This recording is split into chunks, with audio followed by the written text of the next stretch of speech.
Hey, what up YouTube? I thought it was time for another video. Now this one, as you can see by the title, is about running your camera in full manual or partial manual mode. So what is the difference? Well, every camera uses a triangular combination of f-stops, how wide the lens is open, shutter speed, how long that shutter is open, letting light into the sensor, and the ISO rating, which is the sensitivity of the sensor. So ideally, you want to let a lot of light in and you want to keep your ISO low. Increasing the ISO on any digital camera will increase noise or grain. Luckily, the noise on a Ricoh can look quite pleasing, like film grain, especially in some of the black and white film simulations. So let's see how to do that. On the top of the camera, you have the dial. I usually run mine in Aperture Priority, AV. You also have the option of running in shutter speed priority, that's TV. Or you can run it in program mode or one of your custom settings here. We're going to look at M today, so I'm going to press this little button down here and then rotate that dial until M gets there, right? So now we're in manual mode or partial manual mode, depending on the setting of your ISO. So what that means now is this dial on the back, the jog wheel here that you can just jog back and forth, you can't actually rotate it. That now sets your shutter speed. And if you look down on the bottom left near my thumb here, you can see that half dial symbol means this dial, and when it points to the bottom, and the top half dial symbol means this dial up here, with your finger. So this one is now running the aperture, and this one is running the shutter speed. Now this is partial manual because the camera is taking control of the ISO setting. We're running these two manually, and the camera's doing the ISO. So if you want a decent deep depth of field, this is the Ricoh GR3X, and if you saw my previous video on that compares the depth of field of the GR3 and the GR3X, you'll know that this one isn't quite as forgiving and isn't quite as easy to use as the GR3 in snap mode because it has a shallower depth of field. Okay, so now we're going to go in the menu and we're going to go up to the camera setting up there on the left. And in here, we're going to go down to ISO setting. Now you can see it's already in auto on mine.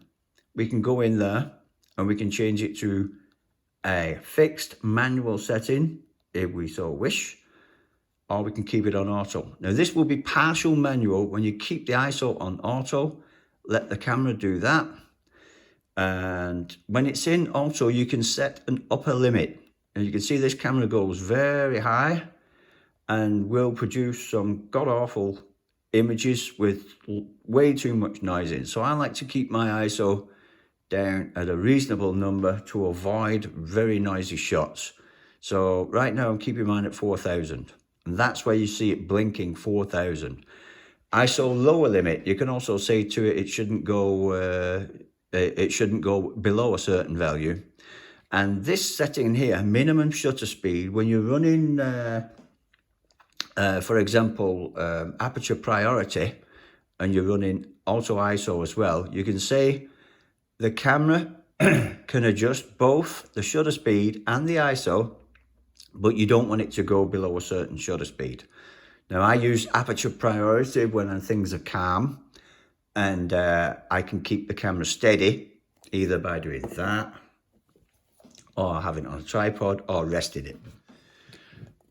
So when you're running with your camera settled, then it's easy to go down to a very low shutter speed. But it's not that easy if you're taking shots of things like children that have unpredictable fast movements. So mine's on auto, upper limit is 4,000, lower limit is the base, 100. And that's how I shoot when I am in partial manual mode. Now, this whole video idea came to mind just yesterday, because I was out with my granddaughter. She was on a swing, and this is the GR3X. And so the snap focus possibilities with this camera are not quite as forgiving or flexible as they are with the GR3. You've got a shorter depth of field on this camera. And so getting the perfect shot with everything to do with her in focus, with her eyes, her face, the swing, everything, I was pretty close. So I had to get the snap focus distance down to about 2 meters. And then I had to get this f-stop number quite high to get a good deep depth of field. So I'm going up on the f-stop number by f9. And she, of course, is the subject of the whole image. So although I don't care about some parts of the image being blurry, she is the one swinging back and forth and going in and out of focus if my depth of field was too shallow. So yeah, I needed to increase that shutter speed. So I bumped the shutter speed up there to about 1/640 of a second to freeze motion as she's swinging back and forth. And I just let the ISO do its thing. Now, right now I'm inside with normal house lights, so you can see the ISO setting is blinking away and getting all hysterical about the amount of light available. But if I take a shot over by the window there, you can see there, hit playback, it's very, very dark. Because one, I'm at a quite high f-stop number. I'm not letting a great deal of light in. Excuse me. And two, I've got the shutter speed at 640, and ISO 4000 isn't quite cutting it. So I'll just go and take a shot outside and show you the results again. So here we are with a couple of shots from outside, and as you can see, it's grey, it's overcast. We are well on our way to winter where I live, and yeah, things are looking a bit dismal. And this was about the same time I was out with her yesterday, and so the light is not good. So this camera isn't quite as forgiving. But these are choices you have to make. Do you want a stop motion? Do you mind motion blur?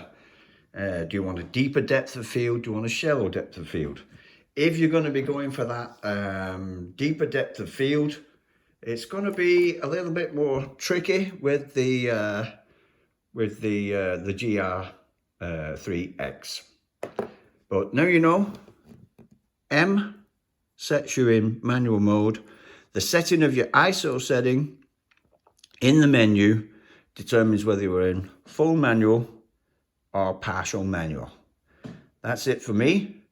But yeah, when to use it, it's when you're photographing kids, sports, and depending what you want to get out of street photography. Do you want motion blur on cars? Lower your shutter speed. Do you want motion blur on people? Go under 500. That's 1/500th of a second, I mean. But if you want to freeze motion completely, you're going to have to bump that shutter speed up to about at least 1/500th of a second. Okay, that's it for now. Enjoy your cameras, get out there and shoot. Peace out.